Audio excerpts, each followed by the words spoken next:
Assalamualaikum warahmatullahi wabarakatuh. Perkenalkan, nama saya Izzatun Nafsi. Saya dari Prodi Pendidikan Agama Islam semester 4 kelas D. Di sini saya akan membuat video dari mata kuliah Psikologi Agama yang diampu oleh Pak Amin. Di sini saya akan menjelaskan tentang artikel yang bertema Tujuan Psikologi Agama sebagai Ilmu dan Komunikasi.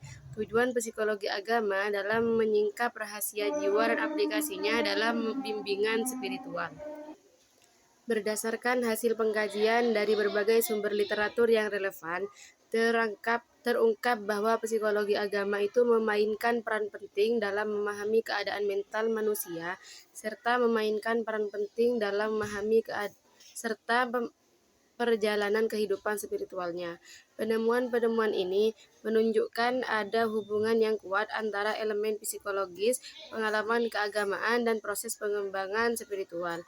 Dengan demikian, diskusi berikut disusun secara teratur untuk menjelaskan berbagai aspek penting yang berkaitan dengan tujuan psikologi agama serta penerapannya dalam pendampingan spiritual. Hasil serta pembahasan dari penelitian ini dibagi menjadi beberapa bagian utama, antara lain fungsi psikologi agama dalam memahami perubahan jiwa, terus penyampaian motivasi dan pertikaian spiritual, kemudian penerapannya dalam bimbingan spiritual, serta dampaknya terhadap pengembangan metode pendampingan spiritual. Yang pertama, peran psikologi agama dalam memahami dinamika jiwa. Psikologi agama ini tidak hanya menganalisis pengalaman spiritual secara umum, tetapi juga mengungkap dinamika jiwa yang kompleks seperti yang dibahas dalam tasawuf Islam. Misalnya, Al-Ghazali dalam kitab Ihya Ulumuddin itu menggambarkan perjalanan jiwa dan nafsu amarah, yaitu jiwa yang diperintahkan kejahatan menuju nafas mutmainnah, yaitu jiwa yang tenang, di mana pengalaman keagamaan itu berfungsi sebagai katalisator transformasi. Selain itu, psikologi agama membantu mengidentifikasi bayangan diri dalam pengalaman religius, di mana emosi ditekankan seperti rasa takut dosa muncul sebagai bagian dari pencarian makna hidup. Yang kedua, psikologi agama dalam meneliti pendorong dan pertikaian spiritual. Pendorong spiritual seringkali dipengaruhi oleh faktor budaya dan trauma masa lalu, seperti yang dijelaskan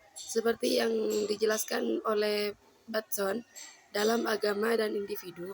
Dalam Islam, motivasi tulus atau ikhlas itu kontras dengan riya atau pamer. Di mana psikologi agama membantu membedakannya melalui introspeksi. Contohnya, konflik spiritual seperti was-was dalam tasawuf dapat diatasi dengan riyadhah, yaitu latihan spiritual yang meningkatkan ketahanan emosional. Pertikaian spiritual juga memiliki dimensi positif sampai negatif. Konflik yang dikelola melalui taubatun nasuha dapat mempercepat kematangan spiritual, sementara yang terabaikan menyebabkan depresi keagamaan. Di pesantren modern seperti Tebu Ireng, konflik ini sering muncul dari paparan media sosial. Psikologi agama ini merekomendasikan muhasabah harian untuk konversi konflik menjadi penumbuhan spiritual. Oleh karena itu, pemahaman ini penting untuk pendampingan yang holistik. Yang ketiga, aplikasi psikologi agama dalam bimbingan spiritual.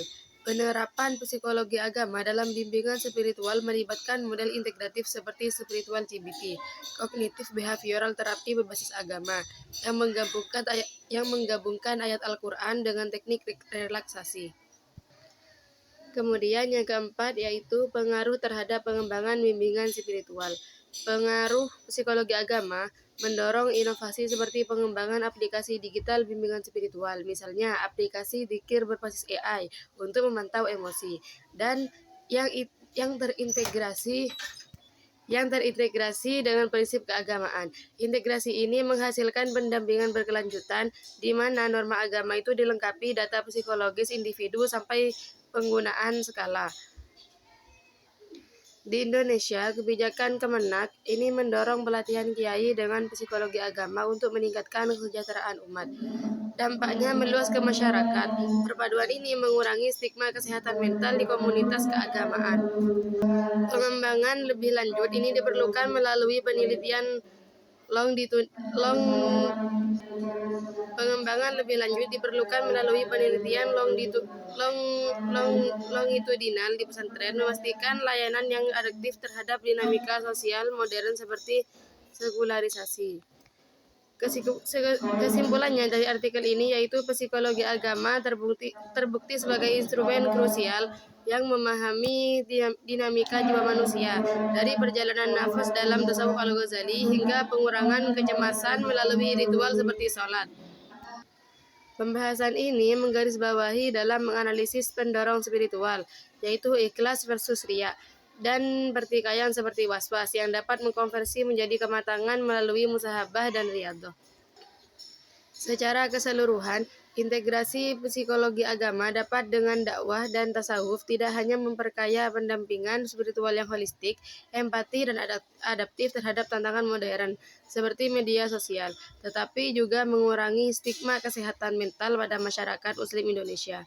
Rekomendasi utama adalah memperluas pelatihan kiai dengan modul psikologi agama dan penelitian empiris longitudinal untuk model bimbingan berkelanjutan. Ini berguna untuk optimalisasi kesejahteraan jiwa dan umat. Dalam lingkungan bimbingan spiritual, penggunaan dasar-dasar psikologi agama terbukti efektif dalam memperbaiki proses pendampingan.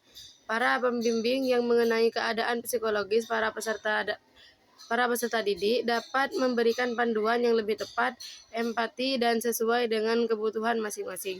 Metode ini tidak hanya berfungsi untuk mengatasi masalah internal, tetapi juga mendorong perkembangan iman dan kesadaran diri secara berkelanjutan.